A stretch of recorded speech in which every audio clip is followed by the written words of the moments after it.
Video guys ay magluluto tayo ng ginataang sitaw at kalabasa at nilagay natin yan ng leftover na fried fish, and then meron tayo ditong bawang, sibuyas, tsaka luya, pinapakuluan lang natin. Ito yung guys yung pangalawang gata. Tingnan mo naman yung pangalawang gata guys, malinaw pa sa alas 4. Ilalagay na natin ang ating kalabasa.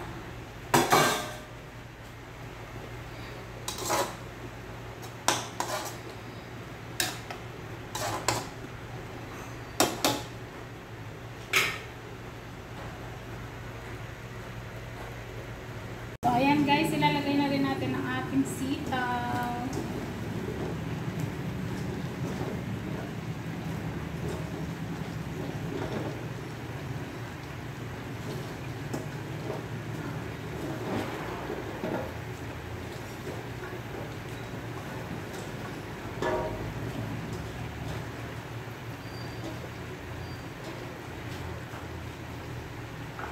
Ayaw kong haluin yan guys, tatakpan lang natin.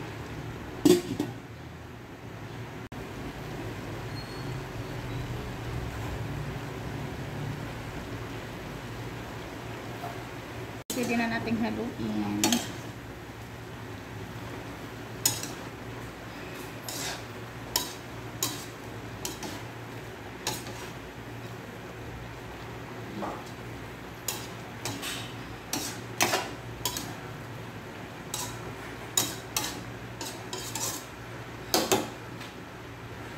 Guys, ang huling gata natin, may sili at sibuyas pa yan guys. Yung sibuyas kasi guys, pampabango yan sa ating ginataang ulam. Yan ang ating ilalagay sa panghuli guys.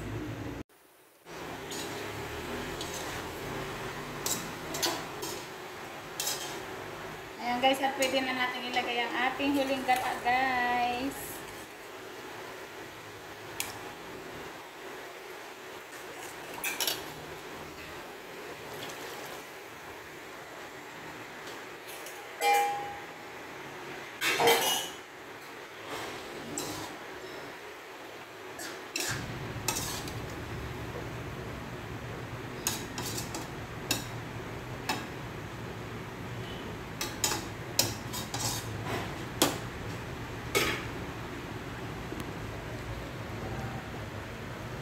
Ito na ang finished product ng ating ginataang sitaw na kalabasa with leftover fried fish.